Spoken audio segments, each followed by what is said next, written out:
My name is Brian Gregoire, and today I'm joined by Andy Hanna, and he is the company owner of Kybridge. Do you want to expand a little bit on what that is, because I think our viewers are curious to know? Yeah, sure. So Kybridge is a management consulting company that I started in July of 2020. It's a management consulting company that's committed to the success of black businesses.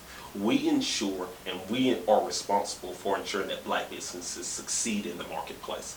So I founded the company out of the pandemic, out of the heart of the pandemic in July 2020, because I saw the challenges and the barriers that black business owners were facing to keep business. 1 in 18 black businesses were, 1 out of 10 black businesses were keeping doors open, and 8 out of 10 of those black businesses were closing down during the pandemic. So with these rates right here, I figured there needed to be something done. So as I said, my business is committed to the success of black businesses. So what is I guess the question to follow that up would be, what's the core reason behind the failure that black businesses face a lot? One of the main reasons, and many people think that the main reason behind black-owned business failure is due to lack of access to capital and funds. But actually, that's not really true. The real reason to black business failure is because of lack of scaling. We don't know or understand how to scale our businesses. And what this means is M&A, mergers and acquisitions. We want to make sure that we are working together, collaborating together. You know, if you and I, two black business owners, you have your business, I have my business, and we do similar things. Just say we're both barbershop owners. Instead of us doing it separately, why not see if we can merge our businesses together and come under one umbrella to work together? It would be better if we generated $5 million in revenue instead of $100,000 separately. That's very true. Like the collaboration and like knowing when it's time to scale up. I mean, that comes down to a science, because you can have a product, you can have a business out there, and it can perform successful for X amount of years. But unless you know how and when to take that next step and when to expand, scale upwards, like you're saying, you can never really capture the full potential of your business. Right. Business is mainly about good judgment, and you find good judgment through your mentors, and you also find good judgment through your failures and your mistakes. So entrepreneurs are usually going through one of these paths. So if you don't have that mentor by your side, you're probably learning it through experience. So you're failing forward. And for the entrepreneurs that do fail forward, they are usually some of the entrepreneurs that make the biggest successes in their business, because they have good judgment. It's all like it really is all experience. Right now I'm president of the entrepreneurship club here in Alabama, and Julian, who's filming me, he's our vice president, and we both really just been learning. We've been learning about how to, grow the club, sustain the club, maintain consistency, just like what it takes to sustain the operations of the club. And it really comes down to a science. But like we did a lot of things right, but we did a lot of things wrong last semester and this semester as well. And you learn from it, you register it in your mental toolbox, and you know what steps to take in the future. All right, so we were having a discussion before this interview began. So we're saying the best discussions always take place off camera. It really felt like a Joe Rogan podcast up here. I wish Julian was here, recording us, because it was a good combo. But we were talking about the economic situation in Alabama right now, and how it compares to where I'm from in New York, and the trajectory to both of those states respectively. Where do you foresee Alabama going in these next 10, 15 years? Do you think it's growing? Do you think it's declining? And should people want to move here? And what's being done here right now to stimulate the economy? Yeah, so Alabama and its strategic plan under Governor Kay Ivey has been using its ecosystem builders. places like the University of Alabama, Auburn University, the University of Alabama at Birmingham, and so many more of these institutions and robust economic driving forces to help drive Alabama forward.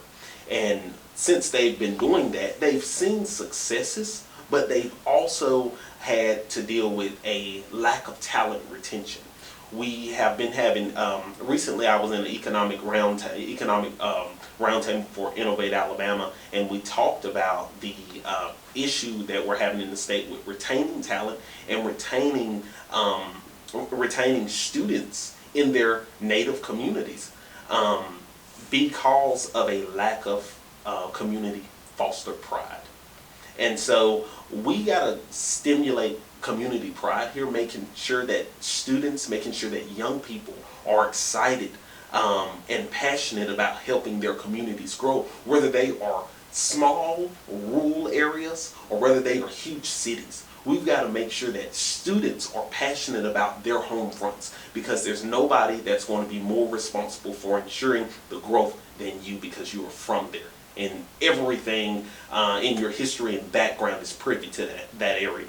And then, also, like I said, Alabama has been utilizing its ecosystem builders. So the University of Alabama is an economic powerhouse. The city of Tuscaloosa has built its economy around the University of Alabama, and the university is doing things like partnering with the Chamber of Commerce, West Alabama Chamber of Commerce, the city of Tuscaloosa, the Black Chamber of Commerce, to help spur growth, boost economic development throughout the county. I think that the state of Alabama has a prosperous economic future. However, that economic prosperity is we are getting there, day by day. Huntsville just became the largest city in the state of Alabama, and behind it is Birmingham, Alabama. And with that right there, it shows that people are moving to our big cities like Huntsville and Birmingham and Tuscaloosa, but we've got to make sure that we have strategies to retain them. And these strategies come out of affordable housing. This is a Sunbelt state, so that makes it a little bit more affordable, but we got to make sure we have sustainable, affordable housing for these people, and we've got to ensure that we have good paying jobs so that they can see their economic future prosper. And I think it also really helps too that there's two cities right now. We got Huntsville and northern Alabama near the Tennessee border, and Tuscaloosa right here, and both cities are expanding rapidly.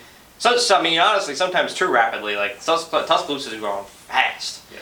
And but from an economic development standpoint, it's been fantastic. I've seen a lot of businesses get established downtown over the past year, like SoCal. I just did a review at Bistro 17 is another one. Like there's just and plans of more and more that are about to be established downtown. So there's another Starbucks, there's another Chick-fil-A now coming. There's a lot of good things coming here. So hopefully, and both of those that you just mentioned are two restaurants that are coming on land of the University of Alabama. So that land right there that's owned by UA, which many people don't know how much land the university actually owns, those are from partnerships that were developed by the University of Alabama and the West Alabama Chamber of Commerce in partnership with the city of Tuscaloosa in order to make those things come to fruition. That's interesting. I never knew that's how it operated. Like I always wondered what it took to bring a new Starbucks here. So that's really interesting. Yeah, the Chick-fil-A that's coming is going to be on the old Fire College lot in front of Bolero. And so that land is owned by the University of Alabama, which they've now leased to Chick-fil-A. I saw that when I was on a run this morning. I was flicking through LinkedIn, and I saw a story on there about it, and I was like, interesting. It said it was like on UA campus. I was like, interesting. So like my perception was, okay, it's going to be like near Arby's or downtown. Like I'm not sure, but like it would be closer to the university. Than I saw it by Bolero. I'm like, right. I was like, oh, it's kind of far up, but it's still UA owned property. They decided that it was a property that was that needed to have something to serve the growing traffic on 82 and the 15 and Veterans Memorial intersection right there. And the best thing they could decide on was a restaurant, and that restaurant was Chick-fil-A. Where people can have not only the ability to drive through, but they can sit down. Because the one across the street, right there by AT&T, is just a drive-through. And there's the ability to eat some damn good chicken too. Right. So I'm very happy to see there can never be enough Chick-fil-A's. I'm very happy to see yet another Chick-fil-A coming in here. Right. All right, so you were a member of the prestigious $1 Million Band for a year, and it's one of my favorite parts of the game day presentation. And so I met a few people in the bands, and they always say, like, it's rigorous, it's intense, it's very disciplined. So how did that experience shape you into being a successful entrepreneur now?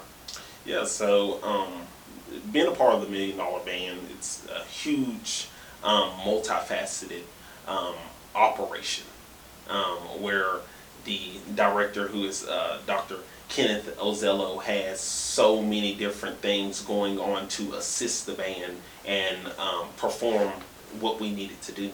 So I was part of the operations management team for the $1 Million Band, where we would ensure that the band was able to, once it's time to practice, we planned the schedules out. We ensured that the band had everything they need out there in order to practice, whether that's whatever equipment, ladders, speakers, mic equipment, waters. And we set up every other operation at Bryant Denny, at Gorgas Library, ensuring that the band was able to have a smooth flowing process. It's a 435 member band, so as you can imagine, it wasn't easy at all, but nonetheless we achieved. The band pretty much working with those students helped me understand operations management more, and how business process management works, and how my director was Mr. David Potter. So he's the operations manager for the $1 Million Band, and he was over me.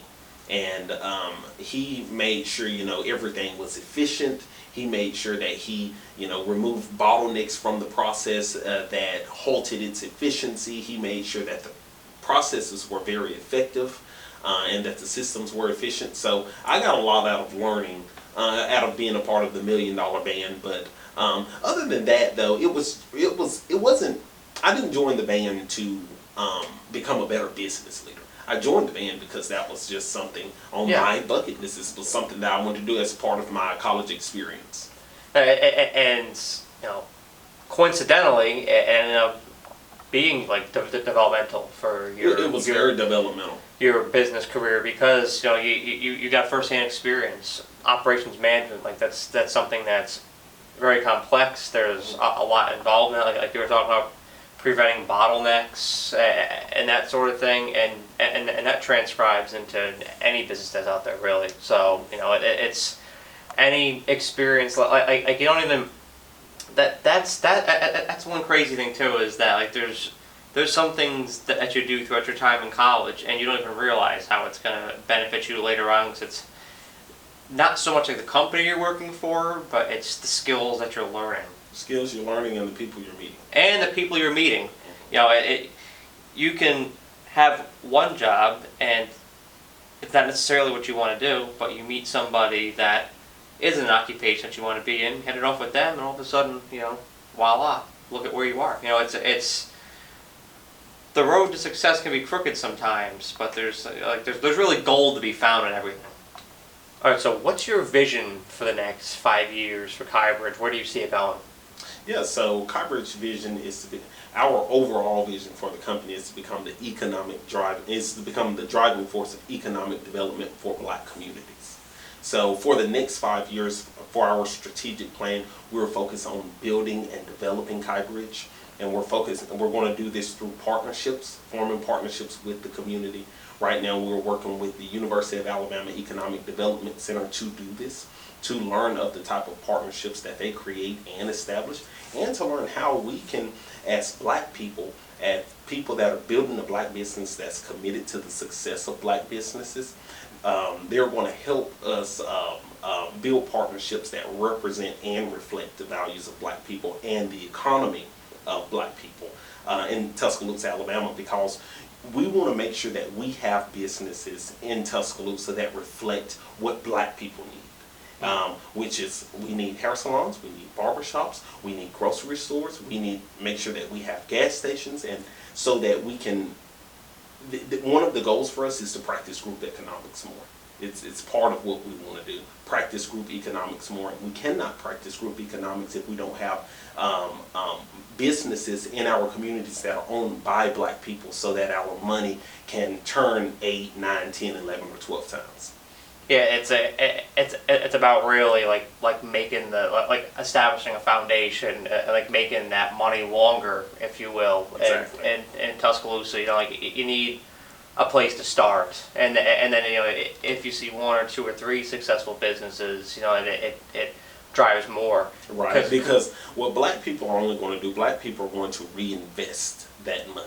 If we have businesses that are owned by and started by Black people, we're going to put that money into our local economies.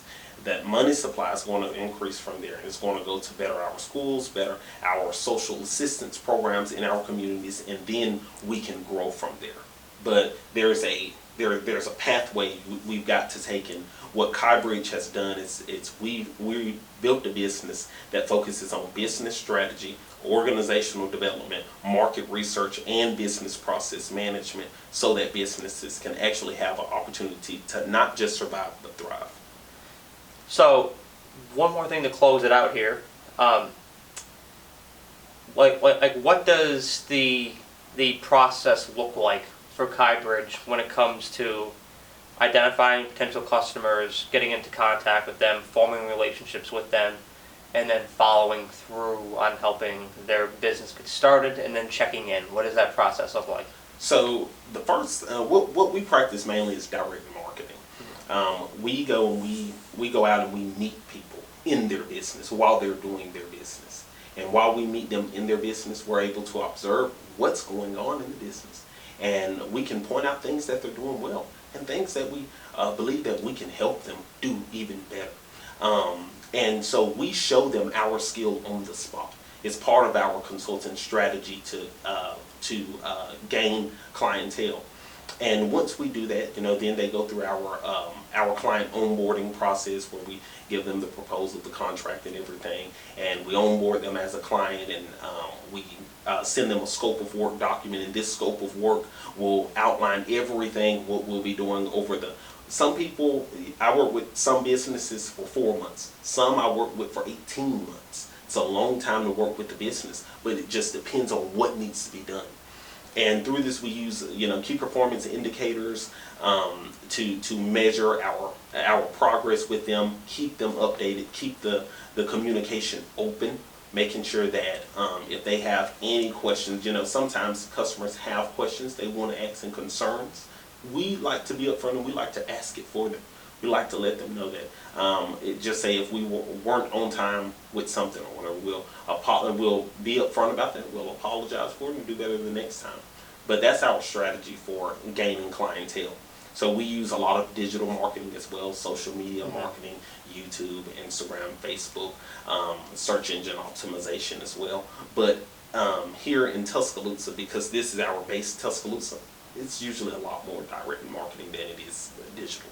And all right, that one more thing before we go here, so that people, because I've always been, excuse me, a fan of like what Gregoire says, show me the money. You're right. For all the viewers out there, what is one business in Tuscaloosa that Kybridge has worked with, and how can people support them? Yeah, so I've worked with Jonathan McMiller. He owns McMiller Styles and Barbering here in Tuscaloosa. And so it's a shop right down here on Greensboro Avenue, and he also has a partnership with Crimson Cuts. And so working with him, I worked with him for about 9 months last year.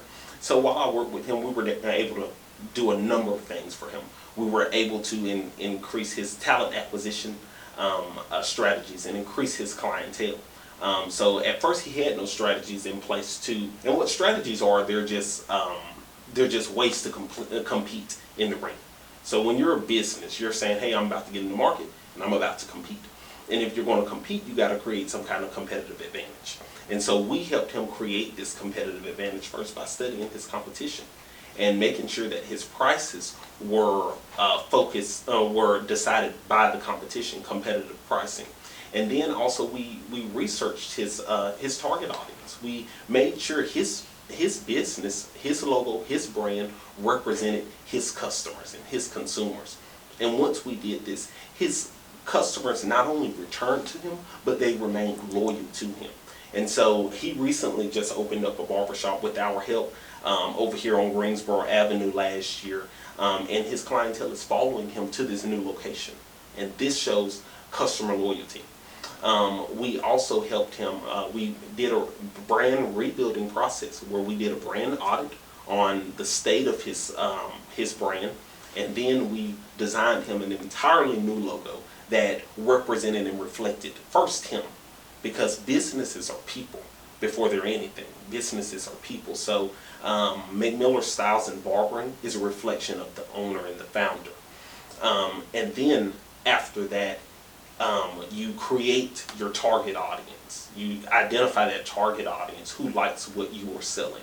And so then once you do an amazing job, which we did an amazing job at rebuilding his brand, then people started to buy what he was selling because he studied his target audience and they actually wanted to come in and do business with him because he knew them. So there's a lot of homework that goes into this. There's a lot of homework that goes in. We do a lot of research. Research and development is one of the largest parts of our business, mainly because for our with black business in these industries, a lot of black businesses do not do research. They don't do market research. So knowing this right here, it has been a caveat to us to help businesses develop through market research, through research and development, because research is the key to the future.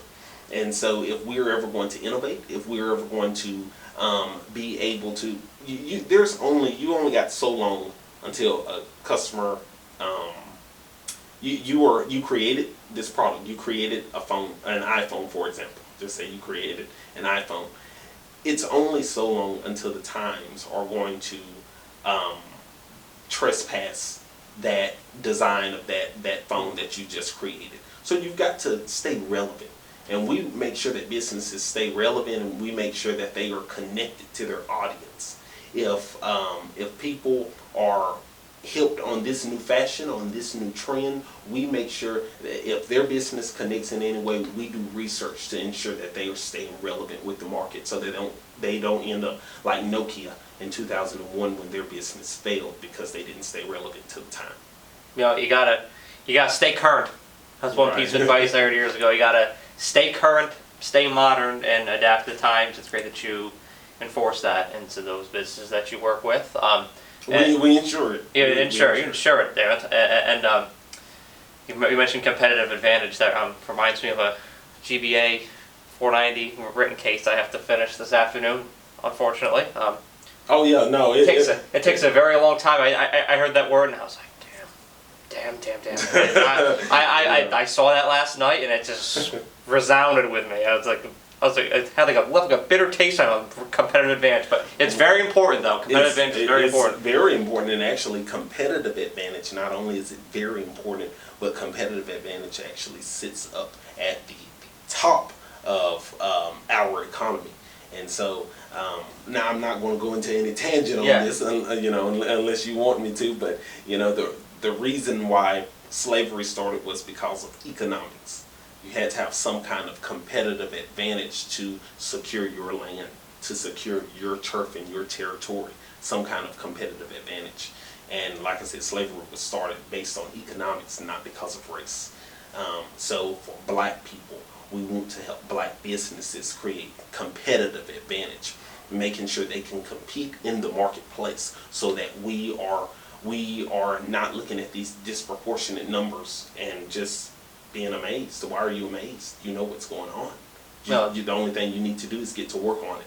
And it's about getting down to like the real root of the issue. Because I mean, a lot of times things get get clouded by almost when you look at measures of race. And like I said, it's not that. It's the economic Right. driver, and that's from a factual standpoint, and that's what's really fascinating to me. And I'm glad that you're able to come on and talk to me about Kybridge and about your mission and about your background a little bit.